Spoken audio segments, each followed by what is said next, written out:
Hello, welcome back. Today we're going to discuss about week number 3 is about the looping or the iteration. Last week we already discussed about the branch if. Right now we're going to discuss about iteration using for and also while. Well, we understand that branch and also iteration, it's actually a way to control the flow of a program. For example, let's say I have a program. This is line number 10, and then uh, line number 10. Okay, let's say just A, and then 20, line B, and then let's say 30, and then line C. Now, by default, a program will run one by one from the top to the bottom. So the first line that will be run by the program will be line A. And after that, it's going to run line B. And after that, it's going to run line C. So is there a way that we can control the flow of the program? Let's say I want to skip line D if a certain measurement is true. So that means we're going to use a branch.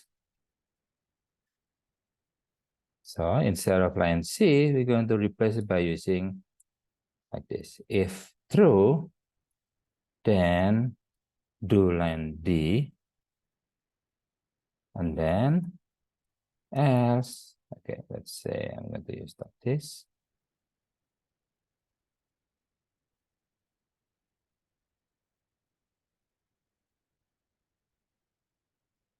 Now, by using branch, if it is true, then I'm going to run line D. But if it is false, then I'm going to run line 40 or line E. So this means I'm going to control the flow of the program, which by default is going to run one by one from top to bottom. But in this case, we can skip a line. So branch is a way to control the flow of a program. Now, iteration is actually a branch, but it's a special branch. In branch, it's going to either run line D or line E after the if. In iteration, we're going to jump or going to do the specific line, but that specific line is at the top of the part. For example,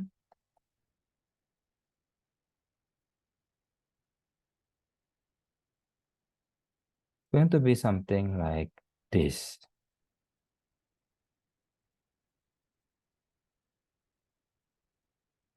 If it is true, then do line D. If false, then go back to line 20. So this is what we call iteration, because the jump will go back at the beginning of the program. Not actually the first beginning, but specific line, but before the if. Okay, so this is how we use the branch and also the iteration. Is a way to control the flow of a program. So now let's discuss about the branch and then also the iteration. Although we already explained and discussed about the branch, why don't we just explore again? Okay.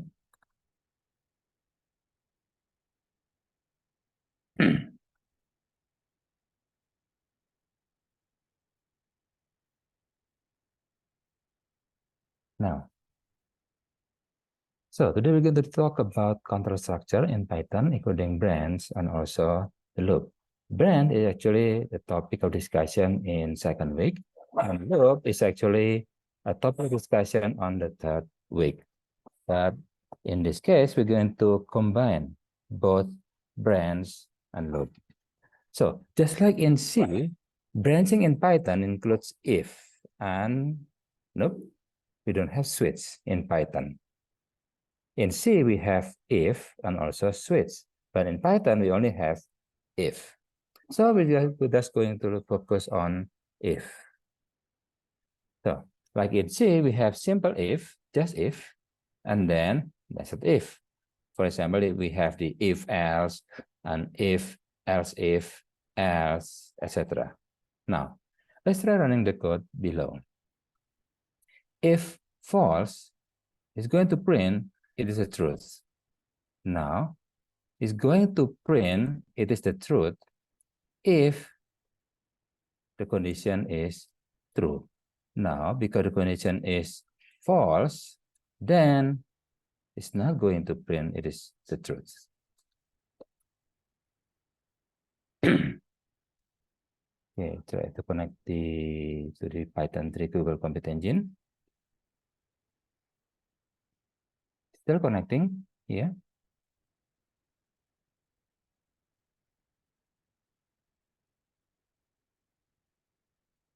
Okay, it's done, but there's nothing to print. Why? Because it's going to run this statement if the expression in here is true. So if true, do this. But because this is false, so it's not going to run the print. So let's try to change it to true. Remember, in Boolean value, true and false, we have the capital letter. True with capital T, false with capital F. Now, let's run this again. Now, because it is true, then it's going to print it's a truth. Okay. Now, how about if I'm going to use another part? Else, print it is false. Or maybe not the truth. Okay. It's still going to print it is the truth, because if it is true, then I'm going to print it is the truth. If true, do this. If false, do this. Now let's try to change this one to become false. Then it's going to print it is not the truth, the second part. Why? Because this is going to be run if this one is true. This is going to be run if this one is false. Remember, if true, do this. If false, do this. Now, because it is false, then it's going to print this part. Print it is not the truth. Now, let's try to change this Boolean value into an expression that will give a Boolean value also. For example, if 5 more than 0. It's true, right? 5, yes, it's more than 0. Because this one is true, then it's going to run this one. Do this. It is the truth. But if I change this one, if 5 less than 0, it's false, right? Then it's going to run or do that. Print is not the truth. Okay, this is an example. Let's return it to the previous value. Now let's move on. Now, unlike C, in Python, annotation is very crucial since it is going to replace the curly bracket in C to mark a partition of a code. Remember, in C language, okay, let's get a bigger font. Oh, this one is big. So yes, if 5 less than 0. In C language, we're going to use the curly bracket. Print f, it is the truth. And then semicolon. And then else, sorry. And then else, printf, it is not the truth. Semicolon, and then closing curly bracket, like this. So if this one is true, if this expression is true, then do this. If not, which is false, do that. Okay, just the same thing. Now, in C language, we're going to use the curly bracket to identify that this is the statements that's going to be run if the expression is true. And this is all the statement is going to be run if the expression is false. So we can just add another, like say A is A plus 1, and then B is A plus B, etc. Now, all of these three statements is going to be run if the expression is true. Now, to tell the C compiler that this is actually part of the program that is going to be run if the statement, if the expression is true. To tell the C compiler that this is actually the part that's going to be run if the expression is true, we're going to use the curly bracket to identify this is the beginning of the statement and this is the end of the statement. So all of this statement, or all of these three statements is going to be run if this is true. Okay. In C language, we don't care about the indentation.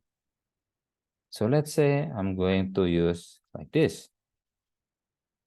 That's okay.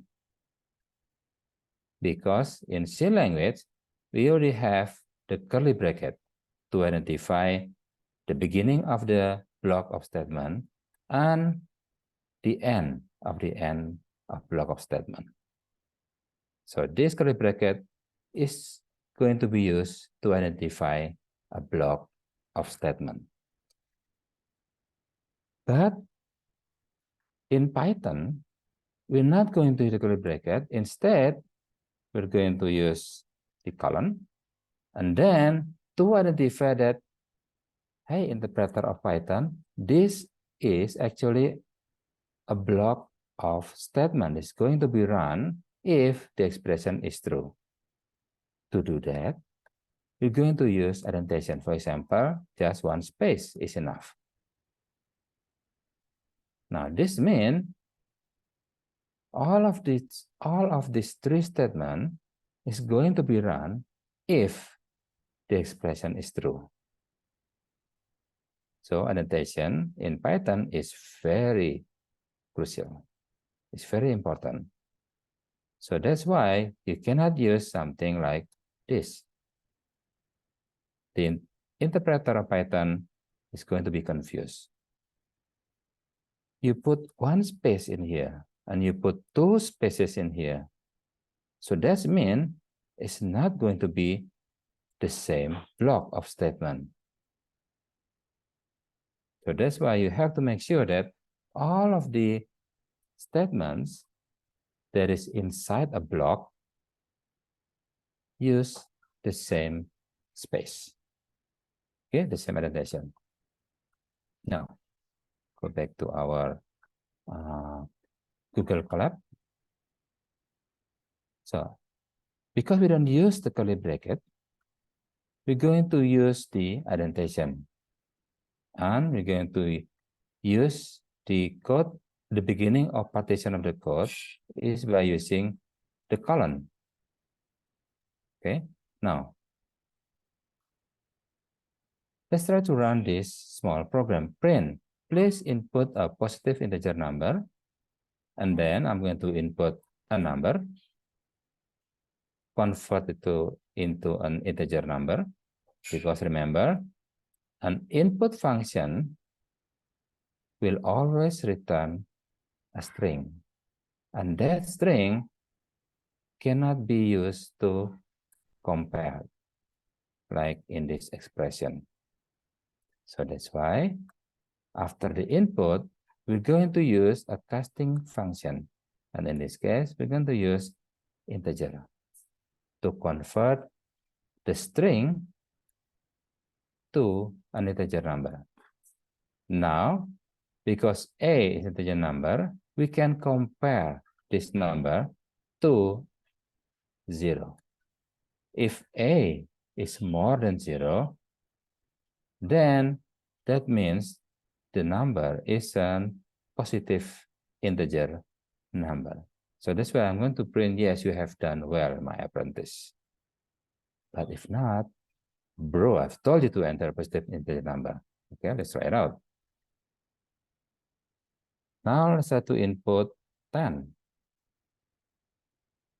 So because 10 is more than 0, so that means this expression is true. Because it's true, then it's going to run this one. It's going to print, yes, you have done well, my apprentice. Okay, now let's try it again. Now let's try to input, let's say, -10.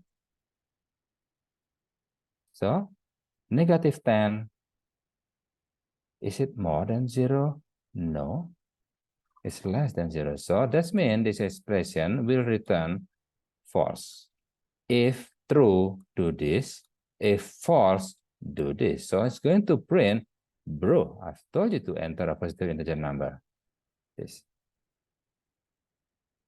Okay. So this is if and else. And remember, you have to make sure that the indentation is correct. Like for example, I have to use the indentation in here. You can use 1 space, 2 spaces, 3 spaces, is up to you. As long as it's going to use the same space.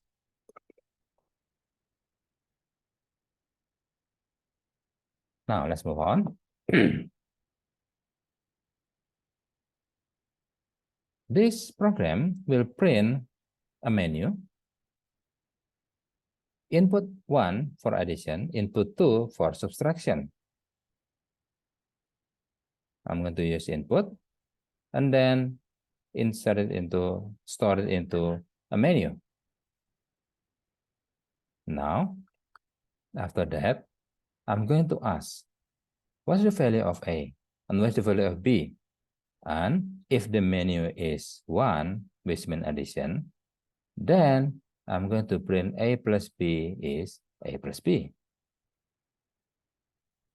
If not, else if menu is 2, then A minus B, because if menu is 2, then it's going to do the subtraction.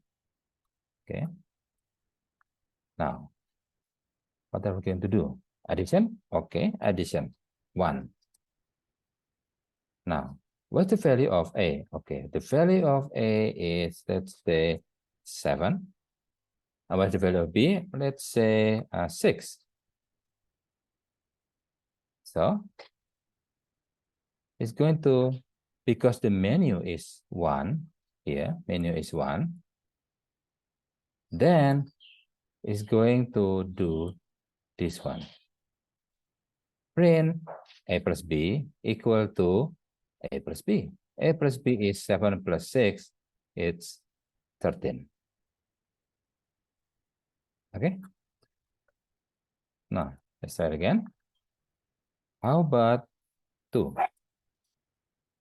A is 10, B is 15. A minus B is minus 5. Okay, now let's try it again. How about if I input number 3 outside addition or subtraction? It's still going to ask A, okay, 10, and then B is, let's say, 15, and then it's going to print, thank you, have a good day, because menu is 3. Menu, not 1, menu, not 2, so it's going to do the else part. Okay, so that's mean if I input the menu 4, 5, 6, 7, it's still going to print, thank you, have a good day. Okay, that's a reminder about the branch. Now, let's talk about the loop. In loop, we're going to use two kinds of loop, for and while. Now, when should we use for and when should we use while? For is for the loop that we already know the number of loop. For example, I want to count from 1 to 5. Okay, 1, 2, 3, 4, 5. So that means the number of looping or the number of iteration is already defined. We understand that the iteration is 5 times because I want to count from 1 to 5. In that case, I'm going to use for because the number of iteration or the number of loop is already defined. We know the number of iteration. It's 5. Okay, so I'm going to use for. However, if the number of loop is not defined yet, for example, please input a number, and if you are finished, just type 0, for example. So that means the input could be 1, could be 2, could be 3, or could be 100. So we cannot define yet the number of iteration there because the user can input, okay, I want to input 10, and then after that, what else? 15, and then 11, and then 7, and then 9. Okay, I'm getting tired. So I'm going to input 0, which means that's it. So we cannot define, or we cannot understand, we don't know the number of iteration, the number of value is going to be input by the user. So in that case, we're going to use while.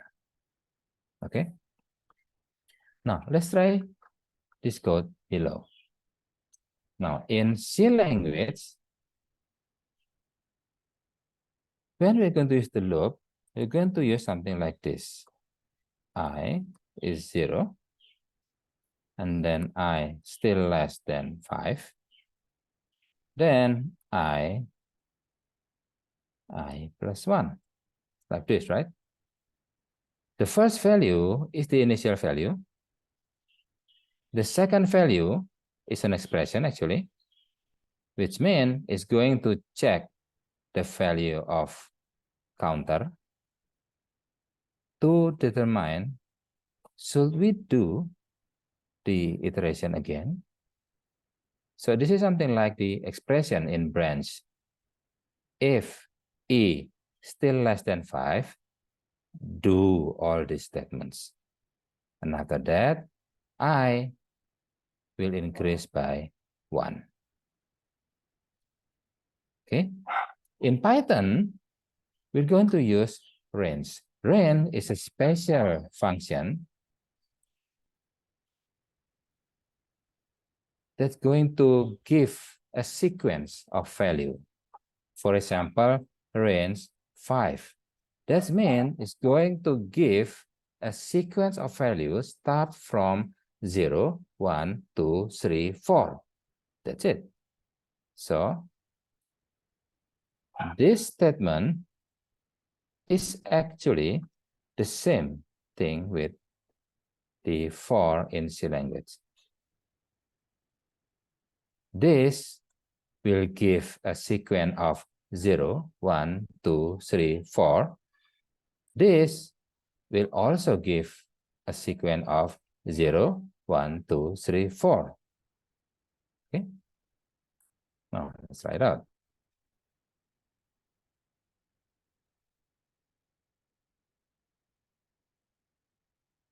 Like this. For I in range 5, print I. So that means range 5 will return a sequence of, okay, right now the first value is 0, this one. So I has the value of 0. And after that, I become 1, print 1. Then I become 2, print 2. I become 3, print 3. I become 4, print 4. That's it. It's not going to reach 5 because range 5 means please do the sequence until a value before 5. So it's going to stop at 4. So after the looping, the value of I is 4, not 5.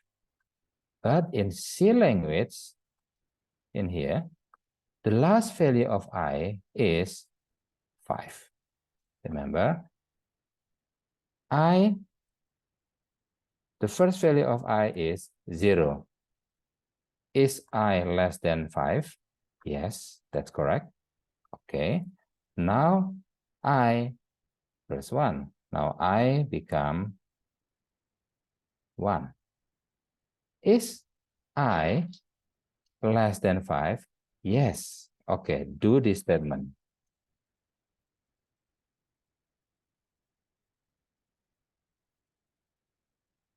Now I becomes 2.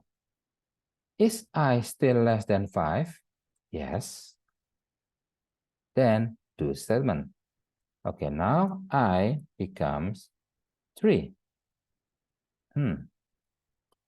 Is 3 less than 5? Yes, that's correct. So do the statement. I becomes 4. Is 4 less than 5? Yes, that's true. So do the statement. Now I become 5. Is 5 less than 5? No, it's false. Because it's false, then not doing the statement. But the last value of I is 5. In Python, the last value of I is 4. Okay, remember that's the main difference between range in Python and the counter in C. Okay. Now, range can also be used with 2 parameters, like for example 2 and 5, which means I'm going to start with 2. So this statement is actually the same thing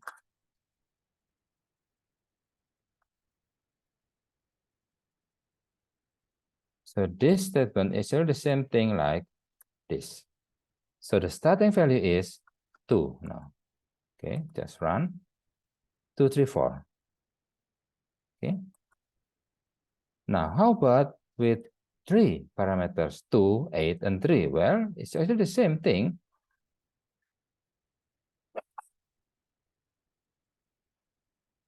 This statement is actually, okay, start with 2, and then check whether it's still less than 5. Then the jumping value is 3. Okay. So it become 2, and then 2 plus 3 is 5. 5 plus 3 is, oops, it's already not less than 8. So stop with 5. Okay, this is range with 3 parameters.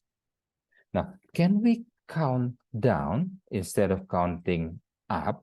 Yes. You just need to put a negative value in here. Okay, like this. So start with 10. Is 10 still more than 5? Yes. Then 10 minus 3 is 7. Okay, print 7. If 7 and then subtract with 3, it's 4. Oops, 4 is already less than 5. So don't do it. Stop with 7. Okay. Now, the last one for 4. A is an input. Okay, let's try input with 안녕하세요.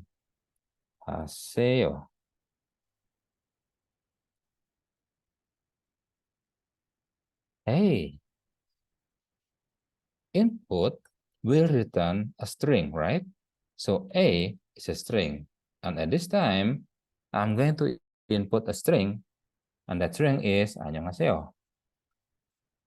Now, for I in A, because A is a string, so it's just going to give a sequence of character.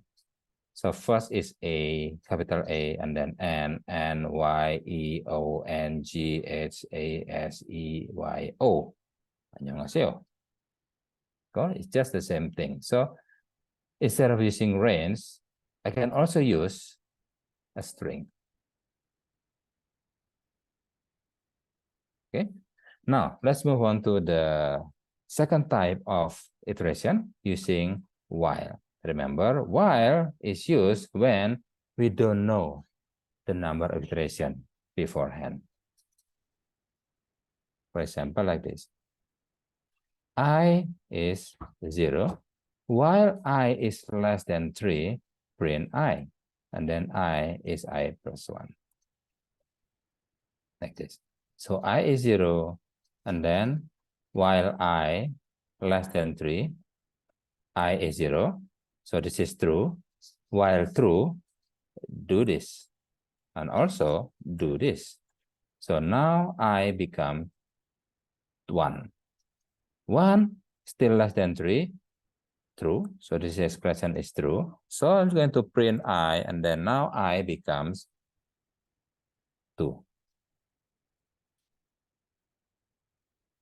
Is 2 less than 3? Yes, it's true. Then print I, print 2, and then now I become 3. So let's try it out. Print I. So what is the last value of I? It's 3. Because it's going to add with 1, then check. Okay. It's a little bit different with the 4.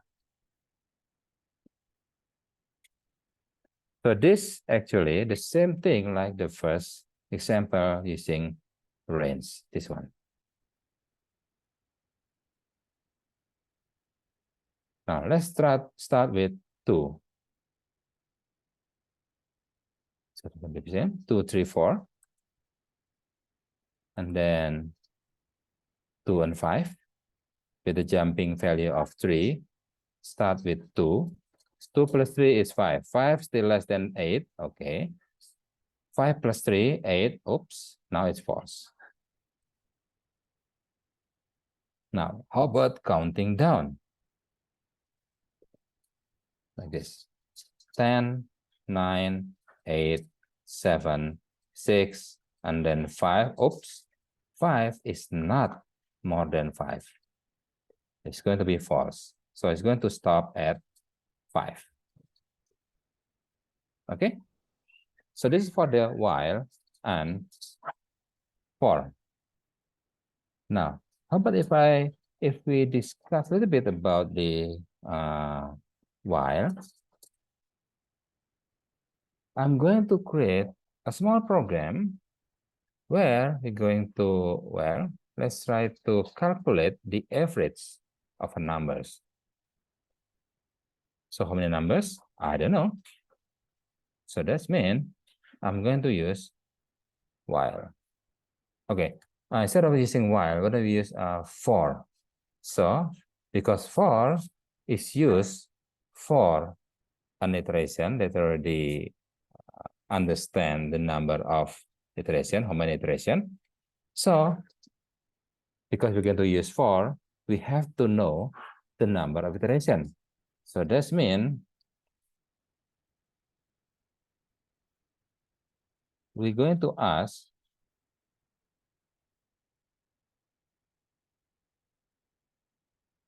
how many numbers. And because this one is integer, we're going to use the casting function of integer. Okay, so now after that, for I in range loop, like this. So this means I'm going to loop using whatever the number input by the user.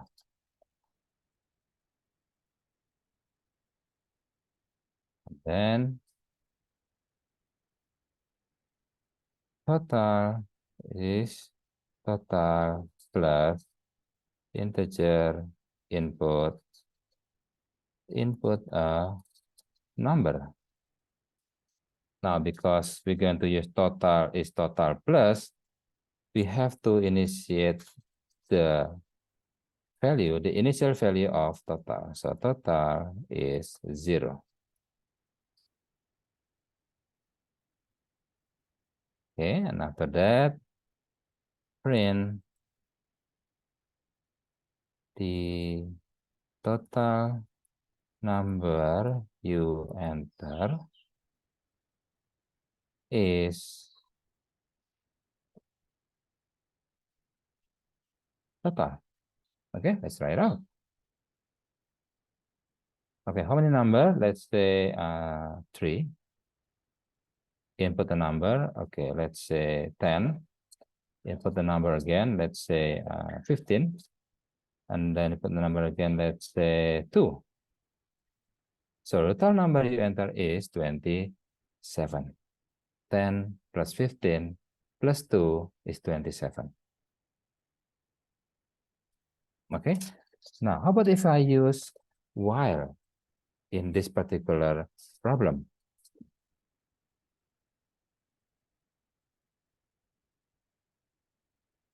Now, because we are going to use while, we cannot ask how many number that we're going to calculate. So instead, we're going to tell the user, input a number. If we want to end the calculation, just input 0, something like that. So we're going to print just to tell the user, input any number, input 0 if you are already satisfied. Okay, now first I'm going to ask the input. Total is 0, and then total is total plus integer, input a number, while, oops, sorry, let's say A is, we have to separate the total with the input. Input the number. Okay. Now, while A is not equal to 0, like this,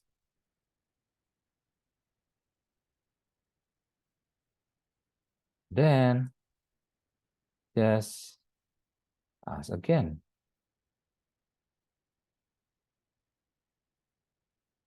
And then calculate. And after that, print. Oops. Sorry.